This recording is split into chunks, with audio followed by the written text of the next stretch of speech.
안녕하세요. 이효석입니다. 9월 15일이고요. 오늘의 이효석의 아이디어 시작하도록 하겠습니다. 개인적으로 이제 어제 그 인포맥스 라이브에서 박세익 전무님하고 같이 이제 방송을 했는데 이게 이제 방송 중에 나왔던 이제 여러 가지 이야기들 중에서 제가 의미 있다라고 생각하는 거 몇 가지 좀 소개해 드리려고 하는데 제목을 오늘은 좀 거창하게 정했습니다. 동학개미의 최종 승리는 진정한 금융 강국이 되는 거다. 어, 이제 라는 생각이 좀 들었고, 뭐 좀 거창하긴 하죠. 너무 거창합니다. 동학개미 무슨 뭐 아침에 뭐 제 무슨 일이 있었는지 들으려고 했는데 뭔 이 소리 뭔 소리냐 뭐 이런 생각하시는 분도 있을 것 같아요. 근데 이제 저도 이제 최근에 이제 제가 어떤 꿈을 꾸고 있는지 뭐 저는 무슨 일을 해야 되는지 막 이런 고민들 되게 많이 하거든요. 근데 이제 어제 이제 박세익 전무님하고도 얘기하면서 아, 제가 하고 있는 일이 의미가 있는 일이라는 생각은 늘 하고 있지만, 어, 좀 더 구체적인 생각을 하게 된 것 같습니다. 금융 강국이 되려면 어떻게 해야 되는지에 대한 고민들. 좀 말씀드려볼게요. 어제 시장은 사실 이제 다우가 좀 많이 하락하는 모습, 0.8%, 나스닥은 뭐 CPI 뭐 낮게 나와서 괜찮을 것 같다라고 해서 좀 오르는 듯 했지만 결국은 0.45%, 0.57% 정도 조정을 받았습니다. 시장이 좀 조정을 받았고요. 그리고 이제 전반적으로 주가가 많이 빠졌는데 그 중에 이제 눈에 뜨는 종목이 이제 컴캐스트라고 어, 그 방송 관련된 비즈니스 하시는 회사인데 어제 이제 CEO가 나와서 3분기부터는 정상적으로 돌아갈 것 같아요. 그동안 이제 재택근무 많이 하면서 가입자 수가 굉장히 많이 늘었는데 이제 정상화 될 것 같아요라는 말씀하시면서 좀 주가가 조정을 받았고요. 전체적으로 이제 그 은행 섹터 조정 많이 받았고 그리고 에너지 전반적으로 이 산업재 다 조정 받았습니다. 그리고 이제 헬스케어만 조금 견조했고 빅테크들은 그나마 움직임이 별로 없었고요. 컴캐스트 정도만 좀 빠졌다. 테슬라는 별로 최근에 움직임 없습니다. 부채 한도 말씀을 조금만 드릴게요. 부채 한도 이슈가 저는 아직 남아있다고 생각하고 있고요. 그래서 이게 이제 커다란 악재로 작용하면서 주가가 큰 폭의 하락을 겪을 거냐 여부는 모르겠습니다. 그거는 어떻게 될지 저희가 시나리오는 없지만 제가 이제 걱정하거나 아니면 조금 말씀드리고 싶은 건 뭐냐면 제가 이 부채 한도와 관련된 이야기를 했을 때 저희 국내에 있는 투자자분들의 반응을 잠깐 말씀드리면 전혀 걱정하고 있지 않다. 이런 반응입니다. 다시 말하면, 에이, 설마, 그게 넘어가겠지. 라는 생각을 거의 100% 하고 계신 것 같아요. 저도 마찬가지고요. 저도 설마 넘어가겠죠. 이거 가지고 뭐. 근데 이제 문제는 항상 이럴 때 생기더라고요. 아무 생각 없이 그냥 있을 때 뒤통수 맞는 경우들이 종종 있습니다. 그래서 좀 주의해야 될 것 같고, 그러니까 이 시점이에요. 이 시점이 언제냐면 10월 15일부터 11월 초까지 자 이제 이 구간이 채권 금리 기준에서는 여기에서 좀 리스크가 있는 것 같다. 이제 뭐 일드 커브 관련된 얘기인데 뭐 이게 무슨 의미인지는 모르셔도 되고 여기 이렇게 높아진 거 보니 채권 시장에서는 일부 이때쯤 뭔가 문제가 생길 수도 있다라는 것을 걱정하는 것이 주 가격에 반영이 돼 있다 금리에 이렇게 보시면 됩니다. 그러니까 이제 뭐 제가 뭐 겁드리려고 하거나 부채 한도 큰일 나요 뭐 이런 얘기를 하는 게 아니고 혹시라도 이 이슈가 생겼을 때 만약에 주가가 빠진다면 사실 수 있는 어떤 뭔가 준비 이런 내용들이 필요하고 적어도 이런 내용이 있다는 거는 알고 계시는 게 중요할 것 같아서 좀 말씀을 좀 드렸습니다. 시황과 관련된 얘기는 간단하게 이렇게까지만 하고요. 어제 이제 박세익 전무님이 미국에서 오셨죠? 미국에서 오셨고 현지에서 느끼신 부분에 대한 이야기를 좀 가감없이 해주셨습니다. 뭐 그런데 뭐 결론은 경기도나 없다 뭐 이런 얘기고요. 경기도나 우려 없다 이런 내용입니다. 그 말씀 들으면서 이제 제가 느꼈던 거 중심으로 좀 말씀을 들어보면 우선은 첫 번째는 이제 뭐 요즘에 뭐 스태그플레이션 얘기 나오는데 저도 그랬지만 저도 그렇게 말씀드렸죠. 저는 스태그플레이션이라는 얘기가 나올 수는 있다. 하지만 저는 동의하지 않는다 이렇게 말씀드렸는데 어제 3프로 TV인가 그 제가 그 하이투자증권의 이코노미스트 분이 나오셔가지고 스태그플레이션 얘기를 하시면서 약간 이런 느낌. 그러니까 아니 스태그플레 그러니까 말도 안 되는 소리 하지 마세요. 막 이런 느낌의 이제 너무 솔직하게 얘기해 주셔서 제가 좀 기분이 뻥 뚫렸는데 뭔 스태그플레이션이에요. 이 말도 안 되는 소리인 거죠. 하이퍼 인플레이션 이것도 말도 안 되는 얘기고 스태그플레이션도 지금 너무 아니 뭐 증거도 없이 뭐 인플레이션이 뭐 너무 증거가 없어요. 인플레이션이 그러니까 스태그플레이션은 인플레이션 엄청 높은데 경기는 뭐 안 좋아질 수 있다는 얘기잖아. 그러니까 이거 말이 뭐 너무 자꾸 왔다 갔다 하고 막 그래. 그럼 오늘 아침에는 또 막 뭐 어제 물가 좀 안 좋게 나왔다고 물가 하락 압력에 뭐 주가가 하락해. 뭔 소리입니까? 그래서 이제 무슨 차라리 그럴 거면 뉴스를 보지 마라라는 얘기도 해주셨는데 참 그 말씀 맞는 것 같아요. 뭐 이게 뉴스 뭐하러 봅니까? 지금 그럴 거면 그런 생각이 들어서 오늘 뉴스 정리 안 했고요. 그리고 이제 디플레이션, 그럼 디플레이션이 어제 좀 물가 좀 예상보다 하락했다고? 그것도 아니잖아요. 인플레이션이 또 뭐 과도한 인플레이션이 옵니까? 그것도 아니에요. 그러니까 이제 지금 상황은 그냥 경기가 분명한 것은 작년 말부터 지금까지 굉장히 안정적인 골디락스 구간이었는데 지금은 과연 이 골디락스가 이어지느냐 아니냐 그냥 편안하게 주식할 수 있는 상황이 되느냐 아니냐를 놓고 조금 이제 이럴 수도 있을 것 같은데 저럴 수도 있을 것 같은데 정도지 무슨 스태그플레이션이 온다 막 이런 얘기는 아니라는 겁니다. 그리고 이제 정말 중요한 말씀을 해주신 게 어제 이제 주식의 속성은 변동성에 있는 거다. 그러니까 주가라는 것이 30%씩 언제든지 빠질 수 있는데 30%씩 빠졌을 때는 항상 뭔가 새로운 얘기가 나오죠. 이건 뭐 이번엔 다르다. 이번엔 달라. 이건 끝났다. 이 주식시장 끝났어. 이런 얘기들이 많이 나온다라는 건데 물론 그럴 가능성도 있죠. 그러나 지금 뭐 저도 그렇고 박색 전무님도 생각하시는 거는 강세장이 아직 안 끝났는데 지금은 그러면 하락장이냐?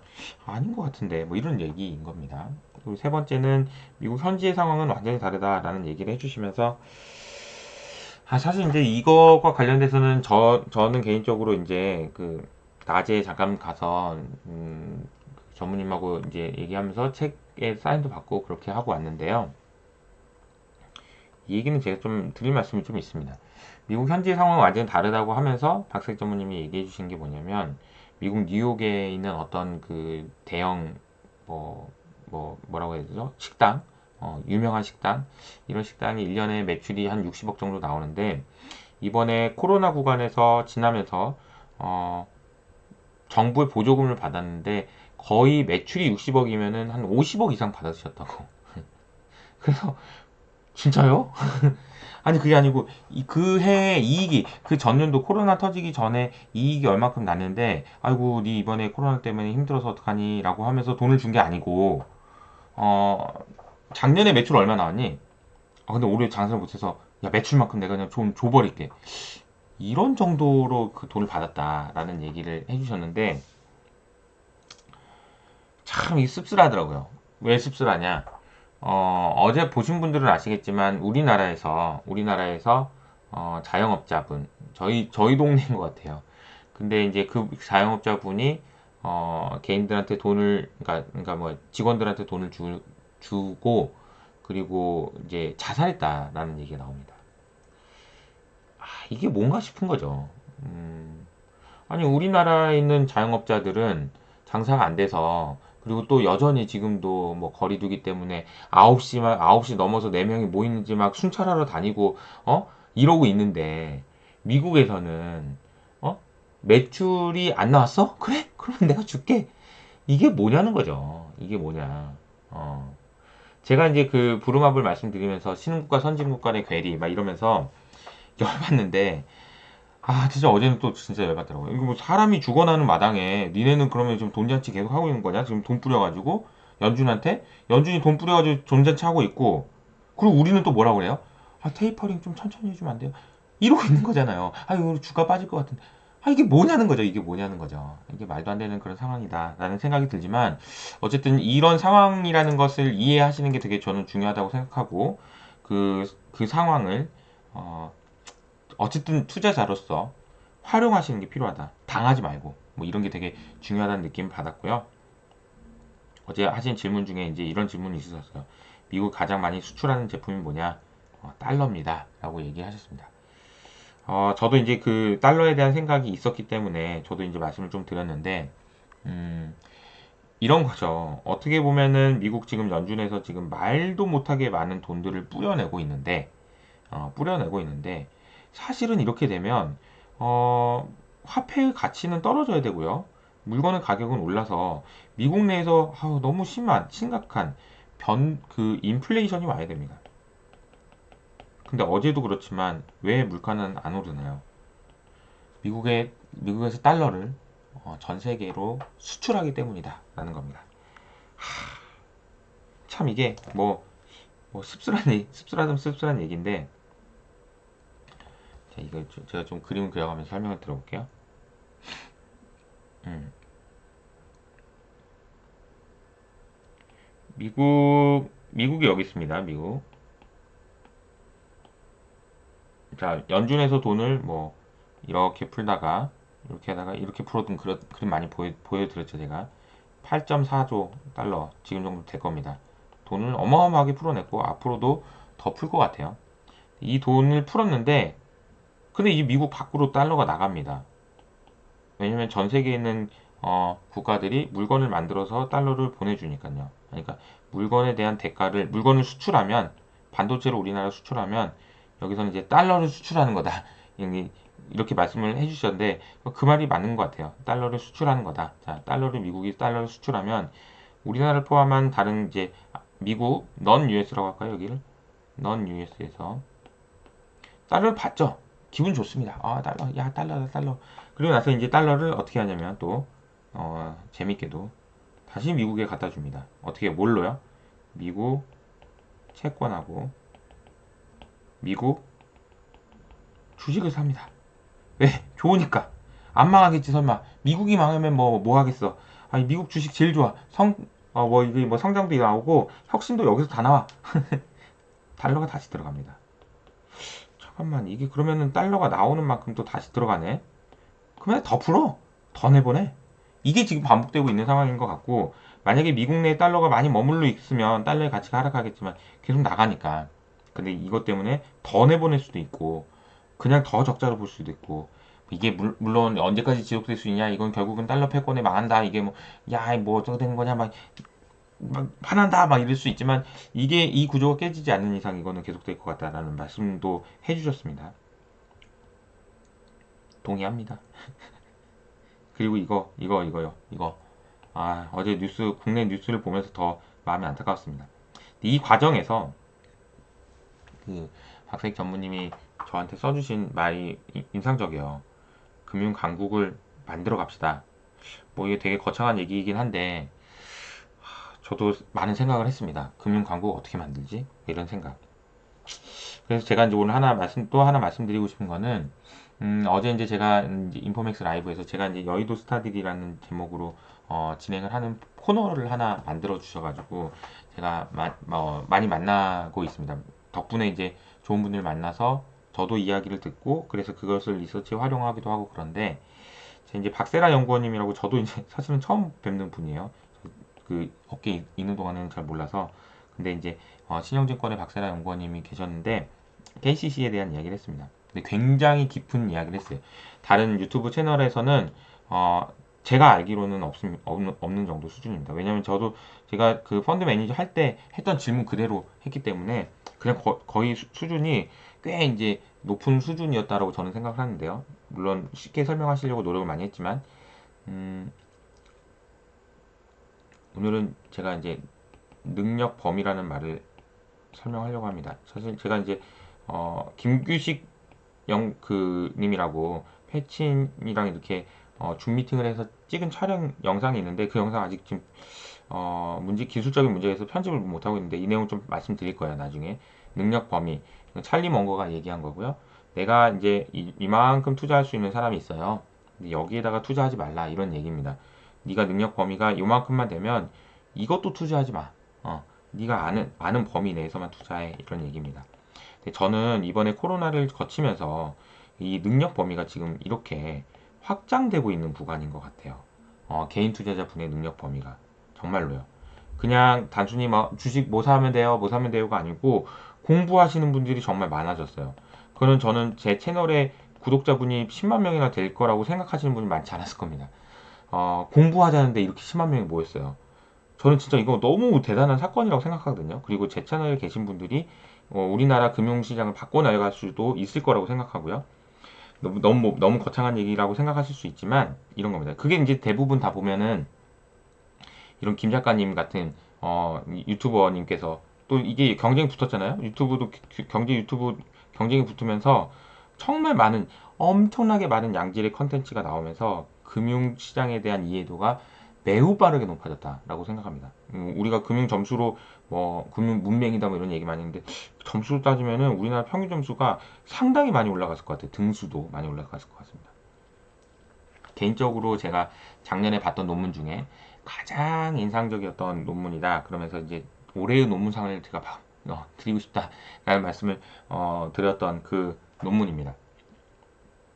가만히 생각해 보니까 이거 나중에 이분하고 그냥 메일로 연락해가지고 저기 그 한번 줌 미팅 한번 하시죠 이렇게 해도 될 것 같다는 생각이 들었어요 아침에. 그러니까 왜 못해? 뭐 그런 생각이 들었고요. 이분이 쓰신 이제 중국 분인 것 같아요. 저희 알지는 못하고요. 옵티말 얼라이언스하고 컨섬션 그러니까 소비하고 투자하고가 옵티멀하게 잘 적용될 수 있는지에 대한 얘기입니다. 자, 근데 여기가 이제 보면은 조금 어려운 얘기지만 설명을 좀 드려볼게요. 쉽게 설명드릴게요. 이거 제가 작년에 3%나 이런 데서 엄청 많이 말씀드렸던 건데, 자, 소비의 변동성이 X축입니다.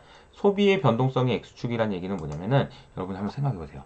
올해는, 이번 달에는 100만원 쓰고, 다음 달에는 300만원, 400만원 쓰는 사람하고, 매달 120만원씩 꼬박꼬박 쓰는 사람하고, 어떤 사람들이 위험에 대해서, 좀 위험한 사람일까요? 위험한 사람이라는 표현은 그렇고, 위험을 좋아하는 사람일까요? 위험을 감수할 수 있는 사람일까요?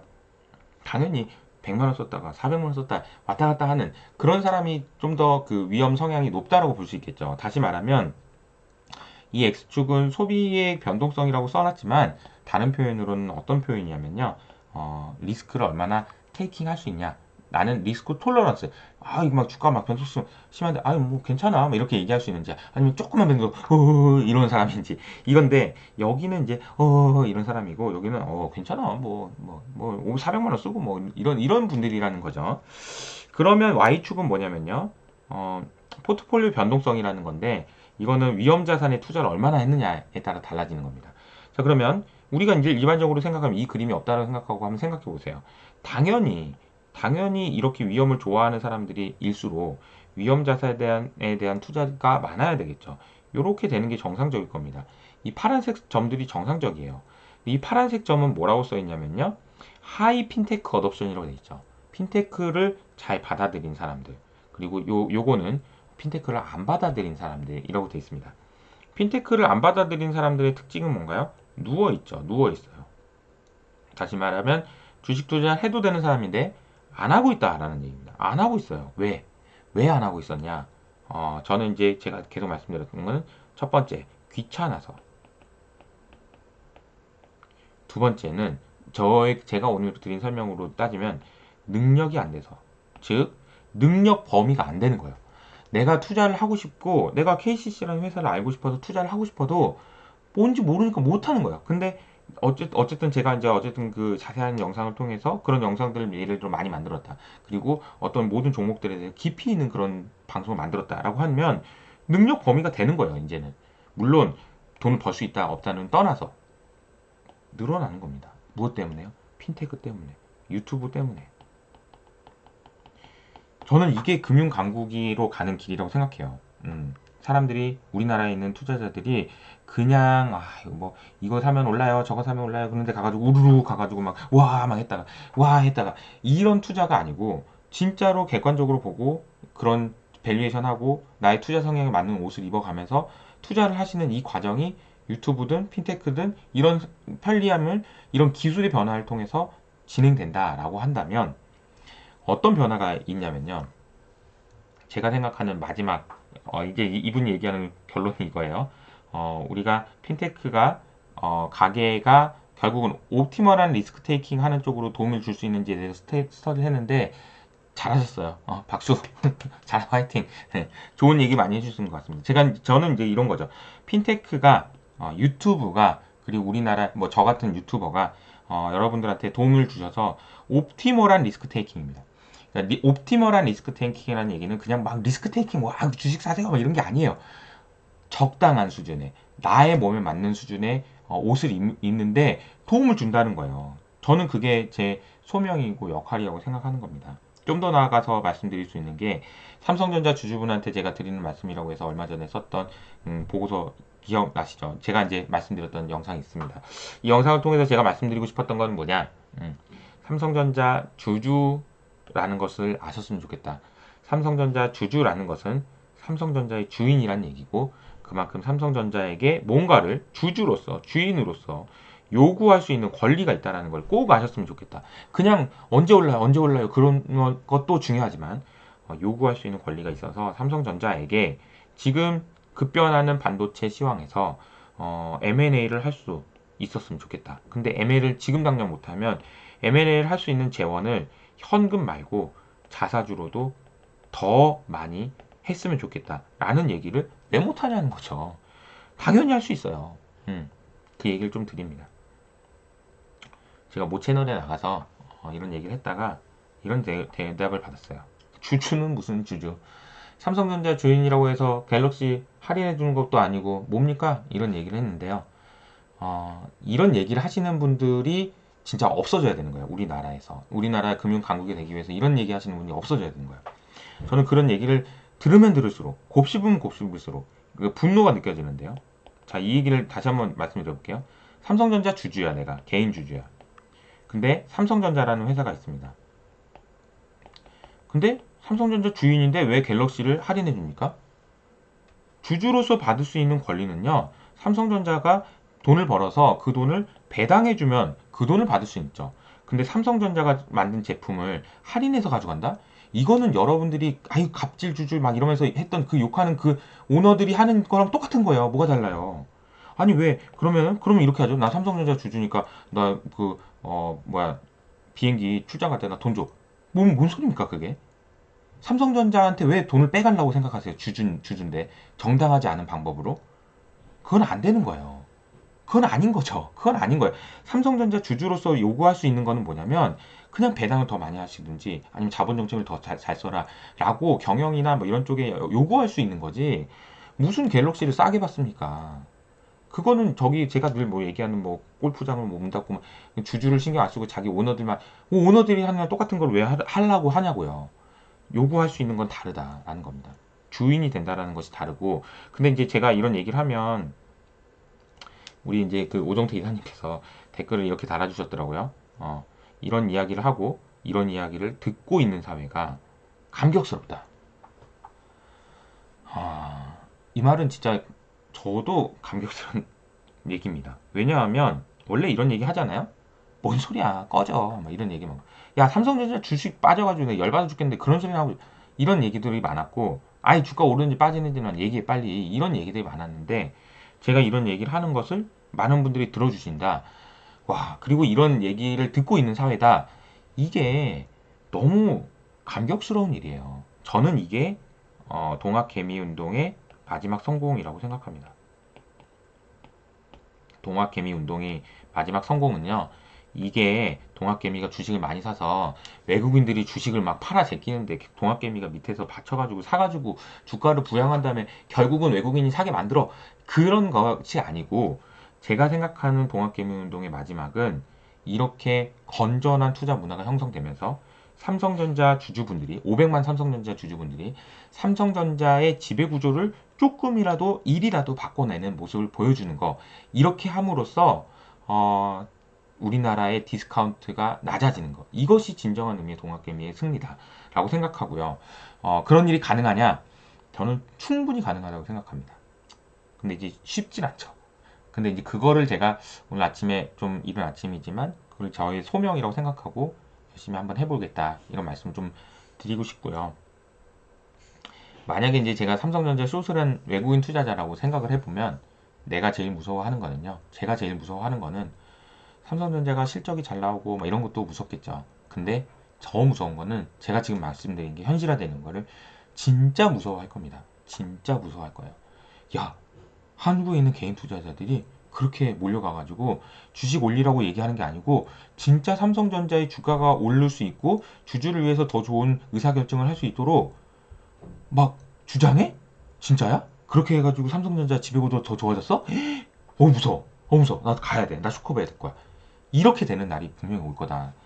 아니, 왔으면 좋겠다. 라는 말씀을 좀 드리겠습니다. 참, 이런 얘기를 할 수 있다라는 게 저도 감격스럽고, 뭐, 과거에 이제 이런 얘기를 하면, 뭐, 누가 들을 수 있었을까요? 뭐 그런 생각이 드는데, 이렇게 한다고 해서 주가가 오를까요? 과연? 이런 생각도 할 수 있고요. 근데 이제 제가 이제 하고 싶은 것들, 그런 제가 소명, 그리고 제가 왜 이렇게 열심히 하냐라고 많은 분들이 질문해 주시는데, 제가 할 수 있는 원동력은 이런 것 같습니다. 제가 하는 일이 의미 있다라고 생각하는 거고, 누가 이제 그런 얘기 하시더라고요. 야, 그거 돈 벌려고 하지 말고 봉사한다는 느낌으로 해야 오래 한다. 제발 네가 좀 그렇게 활동을 오래 해줬으면 좋겠다. 이런 말씀도 해주시더라고요. 그래서 저도 그렇게 생각합니다. 뭐, 제가 지금 하고 있는 거는 돈 벌려고 하는 거 아니고요. 그냥 열심히 하는 겁니다. 의미 있다고 생각하고요. 동학개미의 최종 승리는 진정한 금융 강국이 되는 거다라는 거창한 얘기를 오늘 했고요. 마무리를 하도록 하겠습니다. 좋은 하루 되시고 또 내일 뵙겠습니다. 감사합니다.